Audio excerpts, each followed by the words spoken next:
Ada Nobody, ada Dino, ada Wibu, ada Normawat, ada Anji Kenzi, ada Raka Gilang. Halo teman-teman semuanya, balik lagi bersama saya Mimin. Orang baik hati, tidak semua rajin menabung, ramah tamah, suka cerita. Jadi di video kali ini Mimin bakal menceritakan alur cerita anime berjudul Boku Dake ga Inaimachi. Namun sebelum itu, pastikan kalian sudah like video ini dan subscribe channel ini. Oke, tanpa berlama-lama, langsung saja kita gaskan ke videonya. Dan inilah dia, Sotoy Ninja.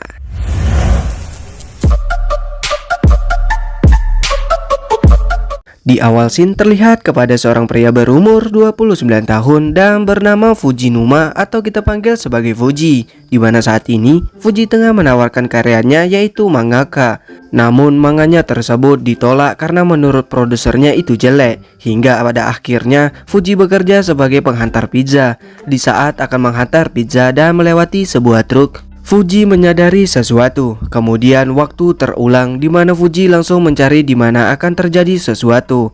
Kejadian ini sudah berulang kali Fuji alami. Saat melewati truk yang sama, Fuji langsung sadar. Ternyata sang supir truk tengah tertidur. Lantas Fuji berusaha membangunkannya. Namun sang supir tak kunjung terbangun hingga truk tersebut akan menabrak seorang bocah yang ingin menyeberang. Lantas Fuji langsung menggerakkan setir itu untuk menyelamatkan sang bocah. Bocah itu pun selamat, namun malah Fuji yang ditabrak oleh mobil lainnya.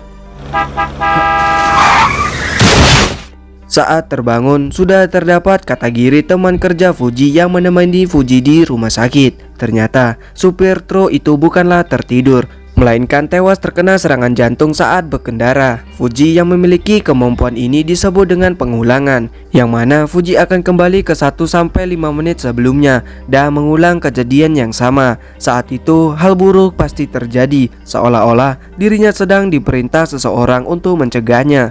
Dan Fuji harus mencari sesuatu yang janggal. Hasilnya beberapa kali Fuji mencegah hal buruk terjadi. Kebanyakan hasilnya berujung tanpa merugikan siapapun, namun terkadang malah berujung merugikannya. Di rumah Fuji tinggal bersama ibunya. Di masa lalu saat kelas 5 SD, di sekolah Fuji terjadi penculikan hingga menewaskan 3 orang anak sekelas Fuji. Saat Fuji kecil, dia sering bermain bersama seseorang bernama Yuki. Namun 6 bulan setelah kasus penculikan, Yuki ditangkap atas tuduhan penculikan dan pembunuhan, di mana nama asli Yuki yakni Jun Shiratori. Kemudian saat Fuji selesai menemani ibunya berbelanja, pengulangan terjadi lagi, di mana Fuji langsung mencari apa yang akan terjadi dan memberitahukan ibunya kalau sesuatu yang janggal telah terjadi. Lantas ibunya juga ikut mencari karena sebelumnya Fuji pernah berkata seperti itu dan terjadi sesuatu. Namun setelah beberapa kali mencari, Fuji tidak menemukan apa-apa. Tapi ibunya melihat seorang pria yang mencurigakan, di mana pria itu juga menyadari kalau dirinya telah dilihat. Pria itu pun langsung pergi dari sana dengan meninggalkan sang bocah.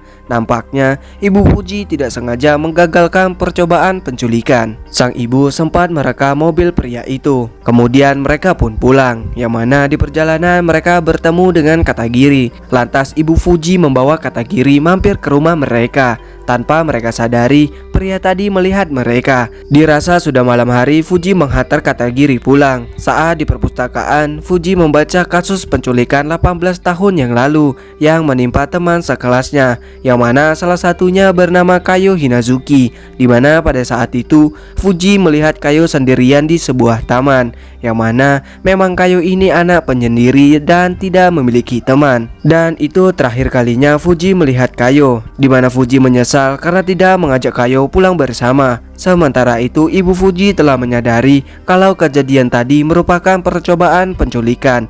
Ibu Fuji juga mengetahui kalau mereka saling mengenal, namun ibu lupa. Tapi ibu terus mencari tahu siapa pria itu, di mana ibu Fuji menduga kalau pria itu jugalah pelaku penculikan dan pembunuhan 18 tahun yang lalu. Lalu ketika ibu atau Sachiko pulang, tiba-tiba seseorang datang dengan menusuk Sachiko hingga Sachiko langsung tewas di tempat. Bertepatan dari itu, Fuji juga baru pulang dan berpapasan oleh sang pembunuh.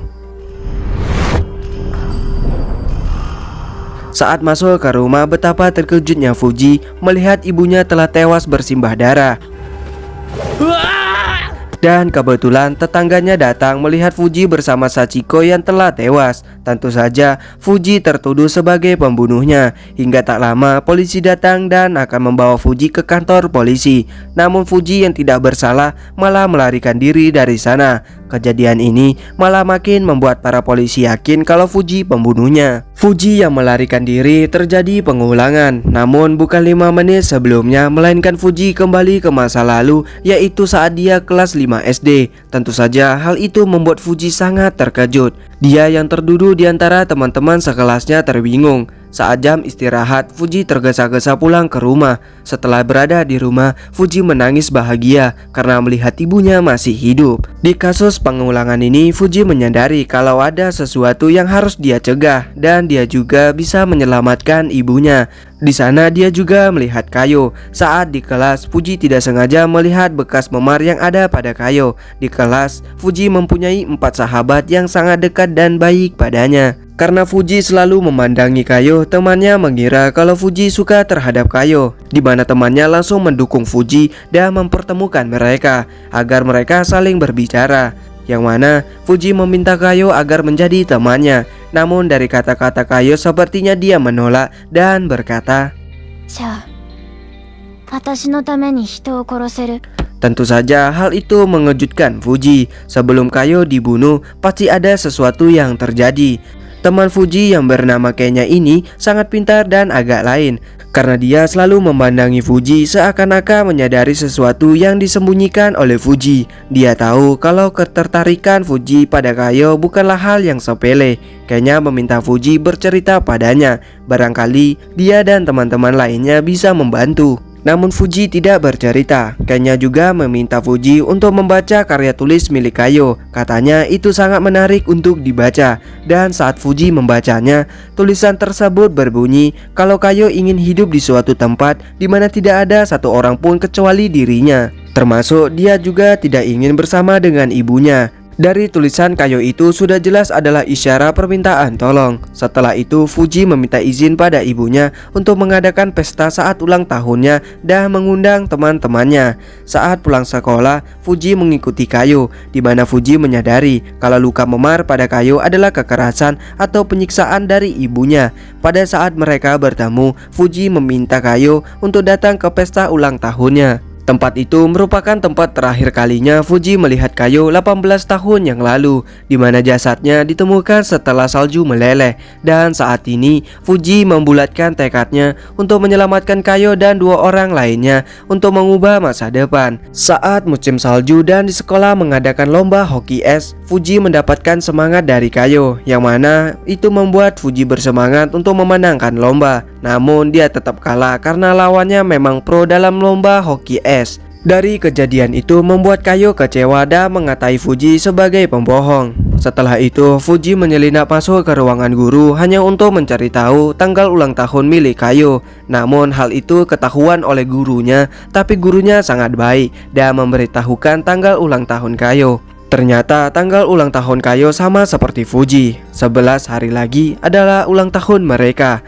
Fuji berniat berbaikan dengan Kayo. Namun setelah mencari Kayo, Kayo tidak ada. Yang ada malah Yuki, di mana Yuki membawa Fuji ke rumahnya untuk bermain. Yuki ini sangat baik pada Fuji. Dia juga sangat mengenal Kayo. Di kamar Yuki, Fuji melihat buku 18+. Lantas Yuki langsung menutupi itu dan berkata kalau seseorang memberikan itu padanya. Karena itu dia tidak bisa membuangnya. Di tahun yang sama, Fuji pernah dimintai keterangan tentang Yuki pada polisi. Dan pada tahun 2006, tahun dimana sebelum ibu Fuji terbunuh, Yuki dijatuhkan hukuman mati, di mana Fuji masih tidak percaya kalau Yuki adalah pembunuhnya. Setelah itu Fuji mampir ke rumah Kayo, namun tidak ada orang. Lalu saat Fuji ke belakang, Fuji melihat tas Kayo. Ternyata Kayo berbaring lemas di dalam gudang dan penuh bekas memar. Tentu saja Kayo tidak ingin Fuji melihat kondisinya yang menyedihkan itu. Kemudian ibunya datang dengan menjemput Kayo. Tentu saja Kayo begitu karena ibunya. Namun sepertinya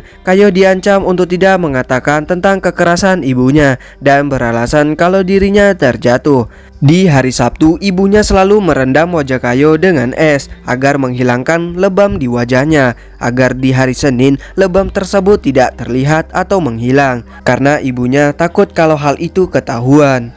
Di sana juga terdapat pacar dari ibu Kayo yang mendukung kelakuan ibu Kayo yang bejat itu. Setiap hari Senin, Kayo akan selalu terlambat, bahkan tidak masuk. Lalu Fuji bercerita pada wali kelasnya alasan kenapa di hari Senin Kayo selalu terlambat, karena dirinya di hari Sabtu sering disiksa oleh ibunya. Ternyata gurunya juga telah menyadari hal itu sejak lama. Alasan Kayo selalu menyendiri mungkin karena dia takut kalau dia sering disiksa dan mereka malah mengucilkannya. Guru telah menyadari hal itu, namun belum ada langkah yang bisa dia ambil karena ibunya selalu pandai menutupi perbuatannya. Padahal Komisi Perlindungan Anak sudah mendatangi rumah mereka 3 kali. Kayo dan ibunya selalu tidak ada di rumah. Karena itu pembicaraan resmi belum bisa dilakukan. Di kelas, Kayo dan Fuji tengah mengumpulkan uang makan siang. Namun saat ditinggal sebentar, uang yang dipegang oleh Fuji menghilang. Lantas Fuji langsung melapor. Lalu teman sebangku Fuji berkata kalau itu mungkin bukan hilang tapi dicuri, dimana dia mencurigai Kayo yang mengambilnya. Saat diperiksa, memang benar uang itu ada pada Kayo. Tentu saja Fuji marah karena sudah jelas pasti Misato sengaja memasukkan uang tersebut ke dalam tas Kayo. Misato membenci Kayo karena Kayo pernah membuang pensil Misato. Itu pun juga gara-gara Misato mengejek pensil Kayo yang buruk. Misato juga pernah mengundang Kayo untuk ke pesta Natalnya hanya untuk memamerkan pohon Natalnya yang begitu indah. Mendengar itu, Fuji mengajak Kayo ke suatu tempat untuk melihat pohon Natal dan memberi Kayo sarung tangan. Setelah berjalan cukup jauh, mereka pun sampai di mana terlihat kalau Kayo begitu menyukainya. Dan untuk pertama kalinya Kayo tersenyum. Christmas tree.